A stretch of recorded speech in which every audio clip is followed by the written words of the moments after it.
"What are you doing there, old man?" In the spring of my junior year of high school, I found an old man who was being harassed by students from another school in a park at night. I just called out to him as if I were talking to my father or someone I knew. The three of them looked at me and said, "Forget it, let's go," and they left. 15 years have passed since then, and I never thought that I would meet this old man again like that. My name is Clifford.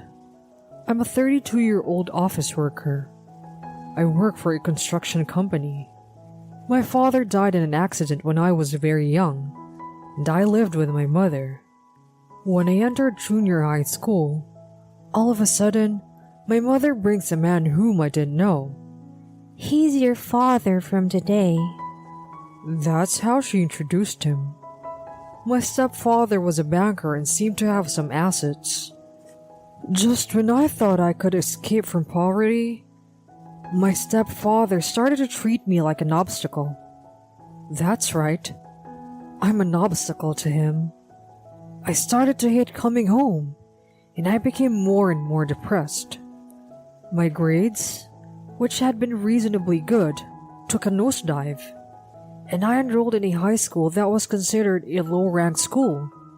My test scores were always just barely above the passing mark.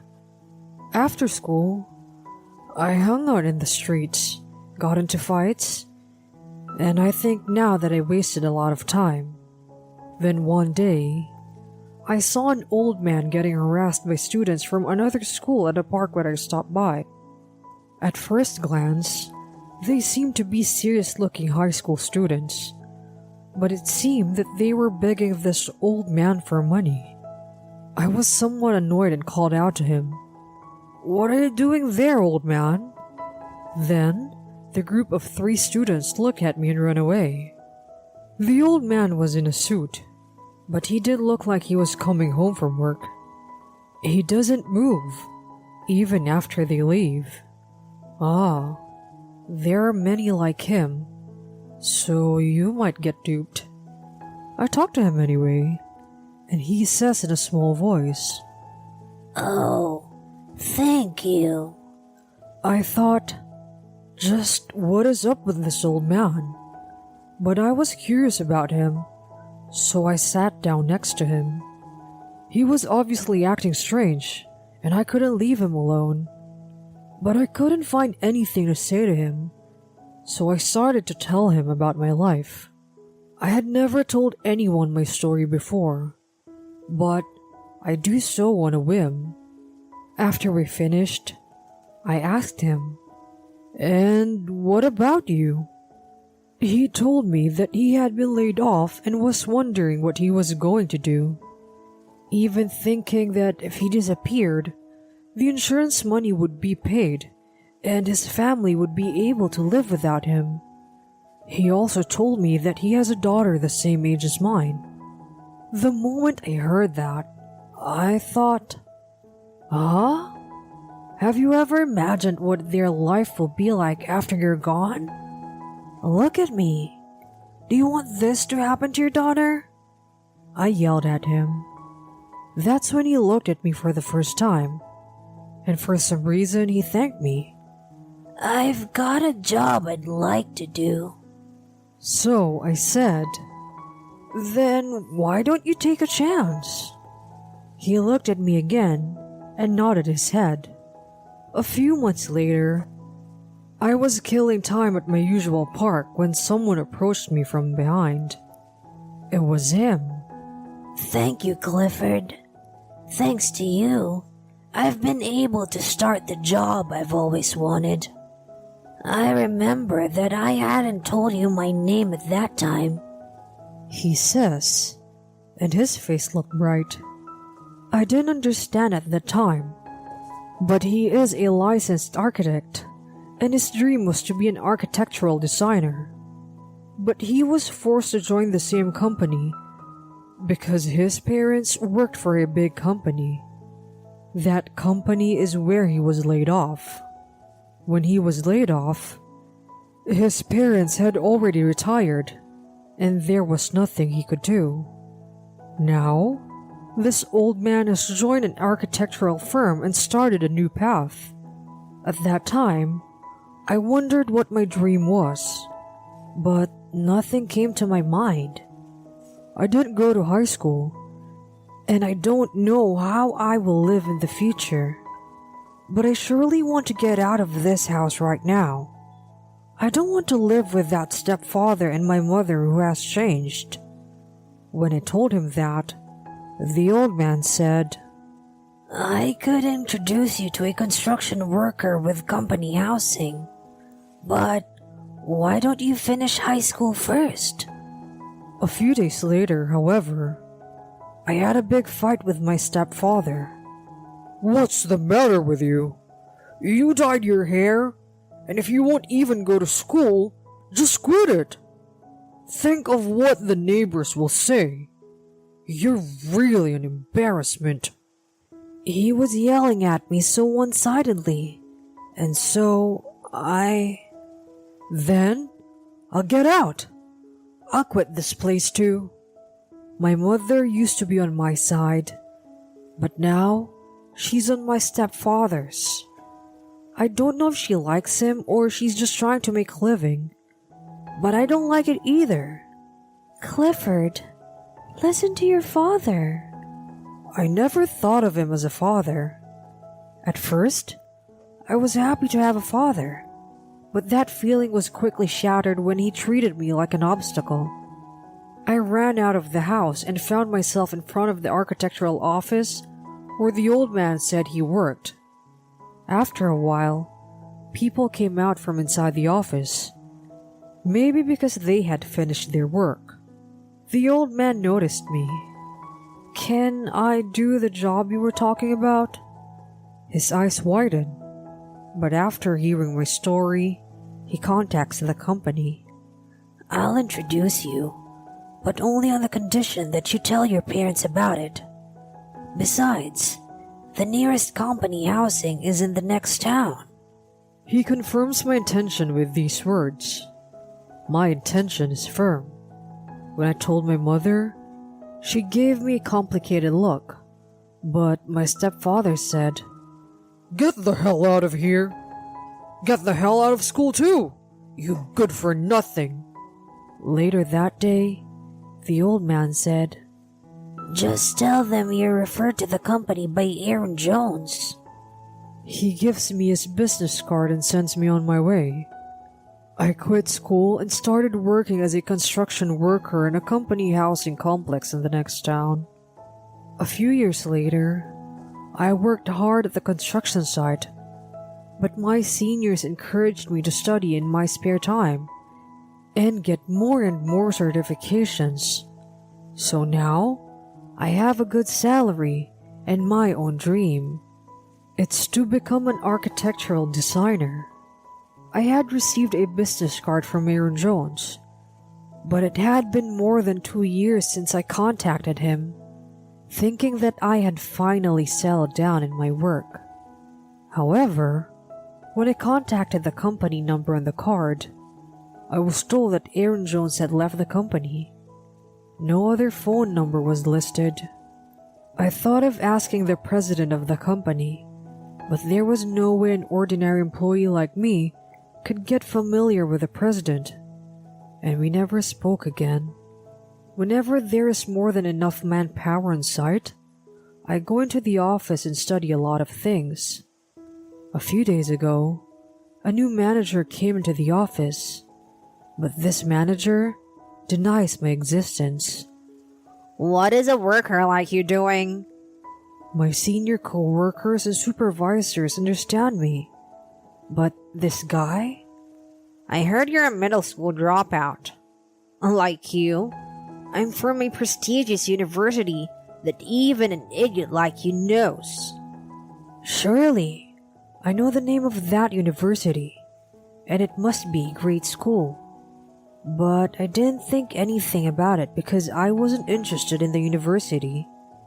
There is a rumor going around that this guy is a relative of the president of the company, and that he had joined the company with his connections After a restructuring at his former workplace, even though I was always being told off by this manager, I was still indebted to the president for hiring me, and I never thought of quitting this company.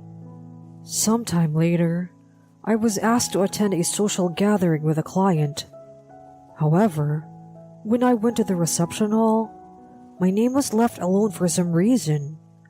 I was helping at the side and came late. Maybe I am supposed to bring this nameplate to the table by myself? Or is it someone's mistake? As I was looking around, the manager came to me. Your seat is there. A middle school dropout looks good in the last row. You can be useful sometimes, even if you have a middle school education. You can be an order taker. He grinned at me. Then, a senior came up to me. Sir, please cut him some slack. Clifford will sit with us at our table. But he said, You are going to ruin your reputation if you protect a middle school dropout like this. He laughs at my senior co-worker and drives him away with his hand. I start a talk, not wanting to involve him too. Sir, I understand. It's all right here. Then he turns to me and starts laughing loudly. You can finally say something decent now, even though you drop out from middle school. I was annoyed, but I didn't want to make a scene at a social gathering. While I was thinking so, I heard footsteps behind me. The manager turns toward the footsteps and says, Boss! I turned around and saw the person who he called boss. You're Clifford, right? He looks at me. As I stare at his face, my manager says in a whisper to me, How does the president of her business partner know you? At that moment, I finally realized who it was and opened my mouth, ignoring him. Mr. Aaron Jones? Thank you for your help last time. I'm so sorry I didn't get back to you. Yes, this is the man who gave me the job. Aaron Jones has been independent for about 10 years now, and is now designing buildings and shopping malls. He was not at all angry that I couldn't contact him, and said he was glad I was still working at the same company. Then the manager ignored this and said, This middle school dropout doesn't know his place. He just goes in and out of the office now. Really? A middle school dropout nowadays? Sure, I can believe it. But he can't do his job and he's always dragging me down.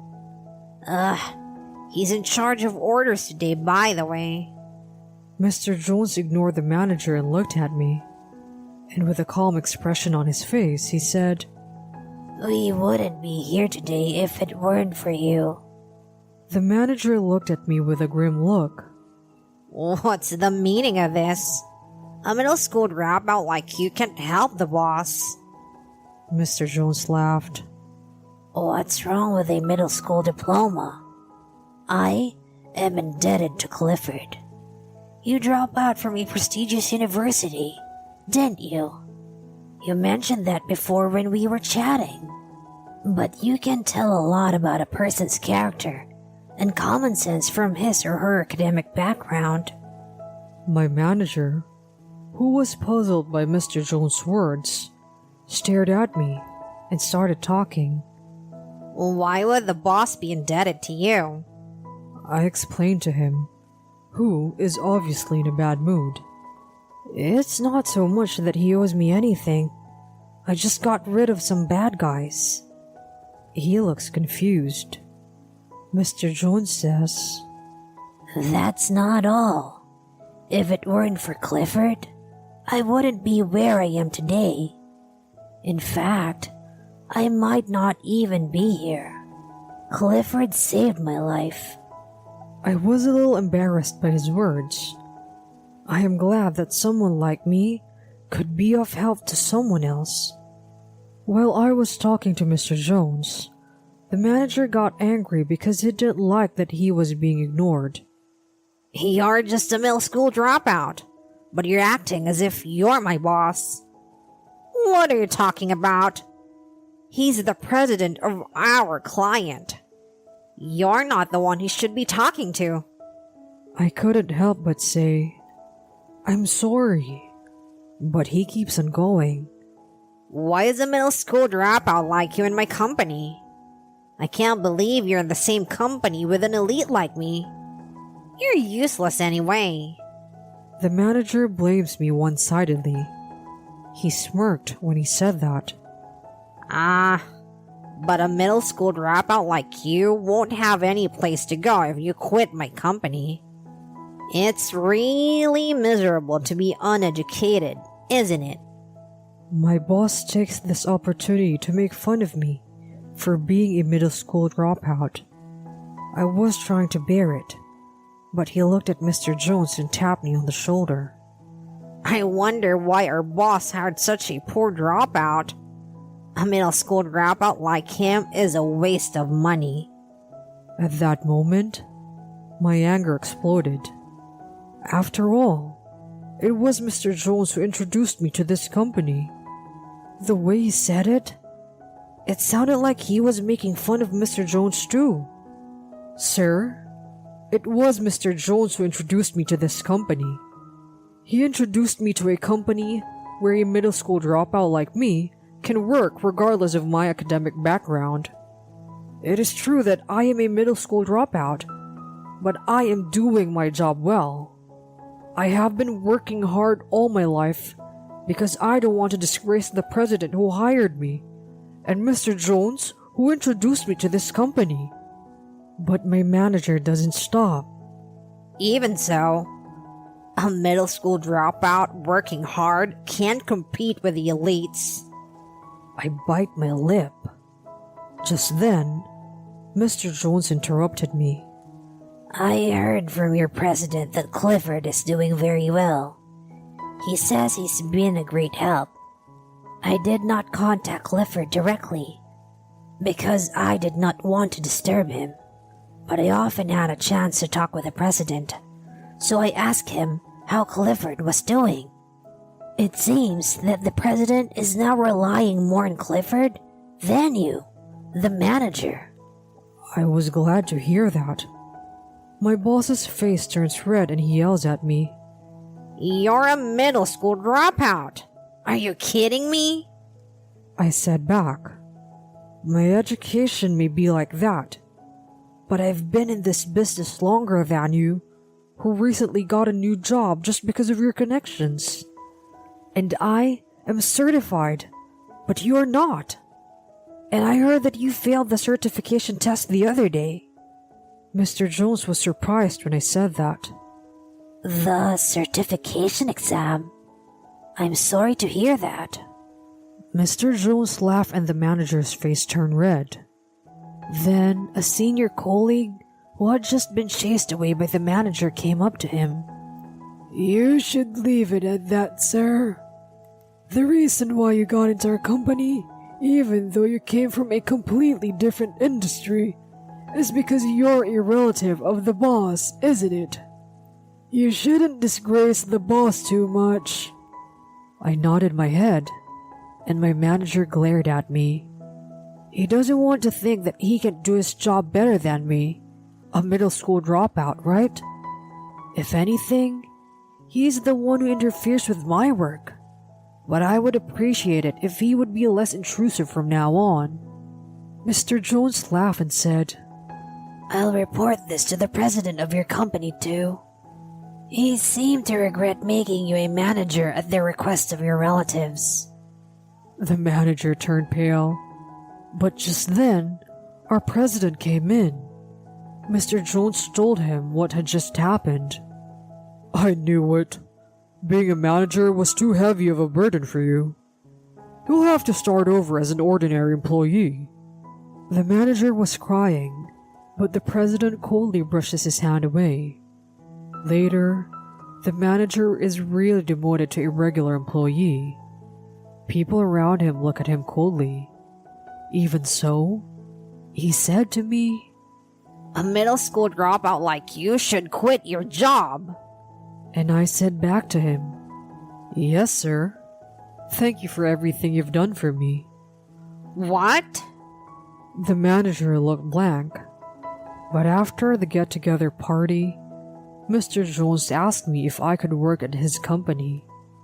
The following month, I went back to my hometown, visited Mr. Jones' office, and became an official employee there.